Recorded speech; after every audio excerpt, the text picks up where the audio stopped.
بسم الله الرحمن الرحيم الحمد لله والصلاة والسلام على رسول الله صلى الله عليه وعلى آله وصحبه وسلم أما بعد ودي هنا شو أدمات وشيء أخرى وندي موجه طش بيالا شو بالسلام درس الله السلام عليكم ورحمة الله وبركاته سلامنا شو عندنا شو الحمد لله نعار كلهم دينانو إن شاء الله بالأفكار زارت متاش من جمرو حروف اللين لين نمارو بعد فوت مرت هنا حروف المدين أرسلنا يا وندي متوتي هنا درس حروف المد ወለኝ ነው ስምንተኛው ትምህርት ከዛ የሚሳቡን ፊደሎችን ጨረስ አሁን ደግሞ ስለ ሊን حروف اللين የሚባሉትን እንማራለን ሊን የተባሉት ለምንድን ነው لانهما يخرجان بسهوله በገር ስለሚወጡ ለዘብ ብለው ስለሚወጡ ምን ተባሉ ሊን حروف اللين ተባለዋል ማለት ነው ኢንሻአላህ ወደ ደርሳችን እንገባለን ከዛ በስተፊት ግን ይሄን ቻናል አዲስ ከሆናችሁ ሰብስክራይብ ማድረግን ላይክ ማድረግን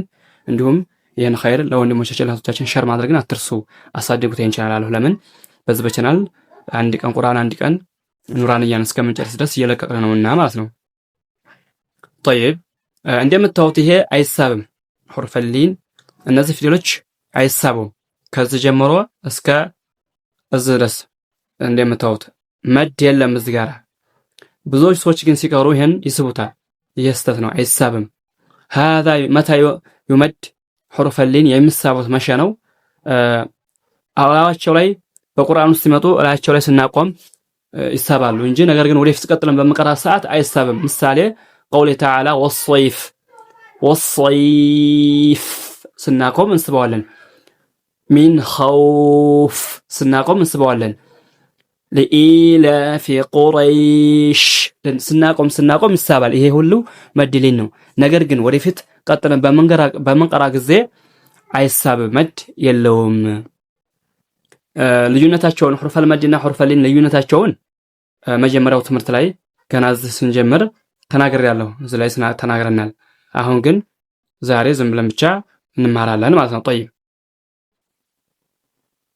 تا فتح واو سكون تو هكذا تا فتح واو سكون تو ይሄው እንደምታዩት ስኩን አለው ነገር ግን ይሄ የቀራነው ቅራአት ስኩን የለውም ኑን ፈትሐ አሊፍ ና ብለን እናነባለን ገባችሁ አይደለም ስኩን የለውም ስኩን የምንለው ወይ ላይ ነው ስኩን የለውም ስኩን መባል የሚገባው የትኛው ነው ይሄ ነው ስኩን መባል የሚገባው የትኛው ነው ይሄ ነው حرف اللين ተመጀመሪያው እስከ መጨረሻው ድረስ حرف اللين ይሄ ስኩን ነው ጨርሶ እንደምታዩት ይሄ ነው ስኩን ብሎ የሚቀራው ነገር ግን حرف المد ስኩን ብለን ማቅራታችን ያው ምንም አይደለም ትክክል ነው يعني صحيح ነው لكن ነገር ግን በላጩ አፍዶልነት ለዚህ ኪታቡ ተስማሚና የሚገጥመው የሚባለው ኑን ፈትሐ አሊፍ ና ብለን በመንቀራ ጊዜ ነው ጥሩ በላጭ የሚሆነው እንጂ ስኩን በየባነበውም ይሄንን ምንም እንትን የለውም ነገር ግን ኪታቡ ጋር የሚስማማው ሙአሊፉ ያበጀው ኪታብ ጋር የሚስማማው ቅራአቱ ኑን ፈትሐ ወይንም ኑን ፈትሐ አሊፍ ወይንም ኑን ضማ ዋው ኑ በየበስበው እንደዛ አድርገ በቀራው የበለጥ ይሆናል ማለት ነው طيب تا فتح واو سكون تو تا فتح يا سكون تي هكذا سكون ብለን ኩ የሚለውን ሳብ እናደርገዋለን ሁለት ተረካ ከዛ ደግሞ ኑን መጨረሻ ላይ ያለች ኑን እንዛዝ እናደርጋታለን تا فتح يا سكون تي تو تي አይው ተው ተይ መድ የለም እዚህ ጋራ ብዙዎች ሰዎች ሲቀሩ ተይ ወይንም ደግሞ ተው ብለው ይቀራሉ ይሄንም ሰው ሳይ ያሉ ላ ደው ደይ መድ የለም እዚህ ጋራ ደው ደይ هكذا ተው ተይ ሰው ሳይ هكذا يقرأ እንደዚህ ነው የሚቀራው እንጂ እዚህ ላይ መድ የለም መድ አትጨምሩ تا فتح واو سكون تو تا فتح يا سكون تي تو تي هكذا مد يلم سا فتح واو سكون ثو سا فتح يا سكون ثي ثو ثي دال فتح واو سكون دو دال فتح يا سكون دي دو دي هكذا مد يلم عندنا دمو أنا تبقوم سكونون هنن لنا تبقو شد لنا رجو أيكبا مثالي تو ተይ ሰው ሰይ ይሄ ሁሉ እንደዚህ ያደረግን መቅራት የስተት ነው ታና ጠብቅ ስኩን ብቻ ስለሆነ ያለው መቅራት ያለብን እንዴት ነው ተው ተይ ሰው ሰይ ደው ደይ ሀከዳ በስ እንደዚህ ነው እንጂ የምንቀራው ማጥበቅ ወይንም መሳብ የለም። አይሳብምም። ይሄ እንደገና አይጠበቅምም። ለምን ሸዳ ስለሌለው የሸዳ ምልክት የለም። እዚህ ያለው የምንድን ነው? የስኩን ምልክት ነው አይደለም። ስለዚህ አይሳብም። የሸዳ ምልክት ሲኖር ሸዳ ሲኖረው በዛ ሰዓት ይጠብቃል እንጂ አሁን ግን እዚህ ላይ አይጠበቅም ነው።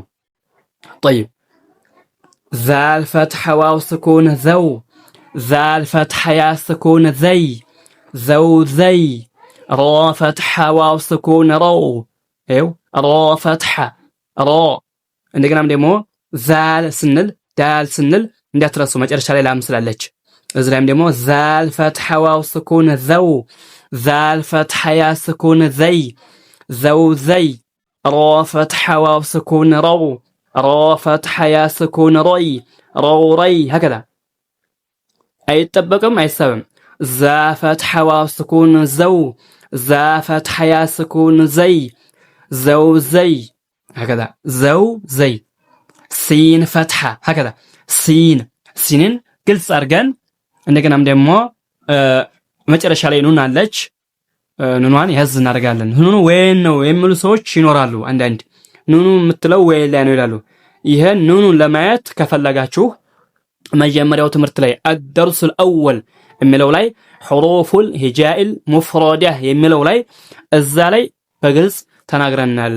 በሚገባው መልኩ በምንችለው አቅም እዛ ላይ ሁሩፎቹ ፊደሎቹ እንዴት አድርገው እንደሚቀሩ እዛ ላይ ማን ነው መጨረሻ ላይ ያለው ፊደል ምን እንዲያለው የሚለውን እዛ ላይ አይተናልና እዛ ላይ መለስ ብለን ማጥናት እንችላለን ለሚጠይቁ ሰዎች ማለት ነው። طيب ሲን ፈትሐ ዋው ስኩን ሰው ሲን ፈትሐ ያ ስኩን ሰይ ሰው ሰይ ይኸው ሰው ሰይ هكذا ሰው ሰይ طيب شين فتحة واو سكون شو شين فتحة واو سكون شو شين فتحة يا سكون شي አሁንም ደግሞ ሺን ስንል መጨረሻ ላይ ኑን አለች እሷን ያዝ እናደርጋታለን። ሺን ፈትሐ ከዛ ሺን የሚለውን ያዝ አድርገን ሺን የምትለዋን ኑኗን ያዝ እናደርጋለን። ሺን ፈትሐ ዋው ስኩን ሸው ሺን ፈትሐ ያ ስኩን ሸይ ሸው ሸይ ሶዴ ኤው መጨረሻ ላይ ሶዴ እንደገና ደግሞ ቦዴ ስንል መጨረሻ ላይ ቀልቀላ አሉ ብያችኋለሁ። እነዛን ልብ ብለን ስንቀራ በትክክል ቀርተን ቀልቀላውን ይዘን ከዛ በትክክል እንቀራለን።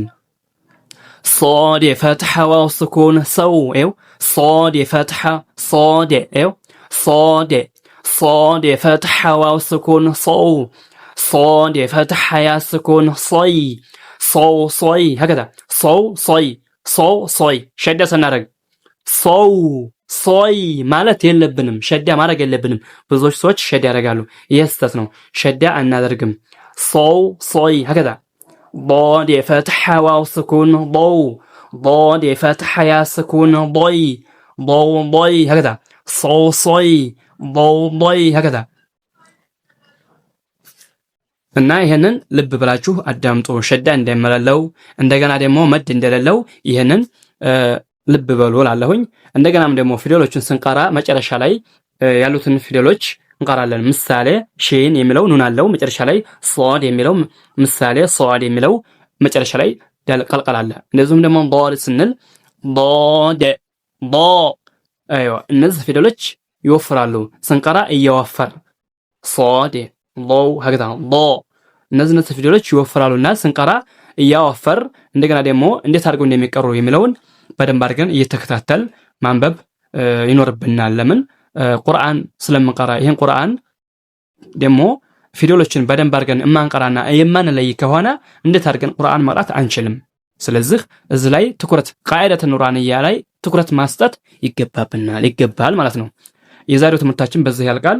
እናንተንም አላህ ያግራላችሁ እኛንም አላህ ያግራልናል። በያላችሁበት አላህ ይጠብቃችሁ እኛንም አላህ ይጠብቀን። አሰላሙ አለይኩም ወራህመቱላሂ ወበረካቱ።